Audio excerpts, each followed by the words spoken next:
بلوچستان والے خبردار ہو جائیں کیونکہ 21 مئی 2025 کو موسم نے لی ایک اور کروٹ یعنی اس ویڈیو کے اندر۔ تو سب سے پہلے بات کرتے ہیں بلوچستان کے جو جنوبی علاقے ہیں خضدار، سوراب، آوران، واشق، پنجگور۔ یہاں خضدار اور سوراب میں دوپہر یا شام کے وقت ہلکی بادل بازی کا امکان ہے، بہت کم جگہوں پر ہلکی بارش کے امکانات موجود ہیں۔ باقی بات کرتے ہیں مشرقی اضلاع کی، تو سبی، ڈیرہ مراد جمالی، نصیر آباد، جعفر آباد میں یہاں شدید گرمی کا راج ہے۔ سبی میں درجہ حرارت اس وقت 44 سینٹی گریڈ کو چھو سکتا ہے، کوئی بارش کا امکان بھی موجود نہیں۔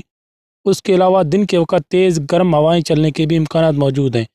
اگر ہم بات کریں مغربی علاقے کی، تو چاغی، نشکی، دالپندی میں موسم خشک ہے، دن میں دھوپ شدید ہوگی، رات میں نسبتاً ٹھنڈی مگر کوئی بادل بازی یا بارش نہیں ہوگی۔ ساحلی پٹی کی بات کریں تو گوادر، پسنی، اماڑہ، جیونی میں ہوا میں نمی کا تناسب بڑھا ہوا ہے اور سمندری ہوائیں چلنے کا امکان ہے۔ درجہ حرارت 30 سے 33 کے درمیان رہنے کے امکانات ہیں، کوئی بارش کی خاص مگر موسم نسبتاً خوشگوار ہوگا، بارش کا کوئی امکان موجود نہیں۔